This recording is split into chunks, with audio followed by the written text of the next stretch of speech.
जमिनी दाबदबाव टाकून सरकार अधिग्रहण करतंय, मोजमाप करतंय. त्या अनुषंगाने शेतकरी आणि सरकारचा मोठा संघर्ष सुरू आहे. तुम्हाला काय वाटतं? नाही, मला असं वाटतं की शक्तीपीठ मार्ग जो आहे हा महाराष्ट्राच्या डेव्हलपमेंटला गती देणारा आहे, पण शेतकऱ्यांवर अन्याय होऊ नये अशी आमची भूमिका आहे.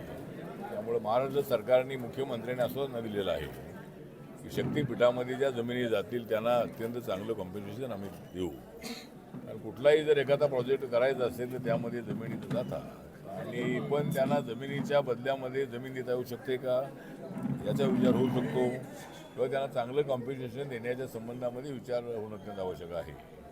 पण शक्तीपीठ झाला पाहिजे अशी आपली मागणी आहे. त्यांना सगळ्यांना आपलं भूमिका मांडण्याचा अधिकार आहे.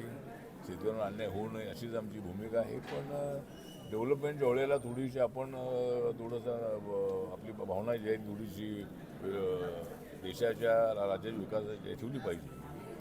त्यामुळं शेतकऱ्यांवर अन्याय होऊ नये ही भूमिका मुख्यमंत्र्यांसमोर मांडणार आहे, आणि त्यांना भरघोस अशा पद्धतीचं कॉम्पेन्सेशन मिळावं अशी आपली मागणी आहे. किती मिळणार हे सांगत नाही शासन किती मिळणार शेतकऱ्यांना? मग किती मिळणार ते तर ते आता बघूया. मला ते सगळी आकडेवारी माहीत नाही आहे, पण ज्यांच्या जमिनी जाणार आहे, ज्यांना जे आपल्या इरिगेटेड जमिनी आहेत त्या गेल्या तर मोठं नुकसान आहे, त्यांना जास्त पैसे मिळाले पाहिजे.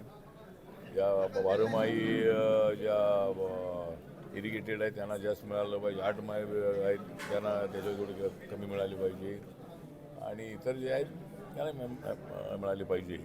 काय किती मिळणार आहे त्याची माहिती मी नक्की घेईन, आणि शेतकऱ्यांना चांगलं कॉम्पेन्सेशन मिळावं ही माझी भूमिका आहे.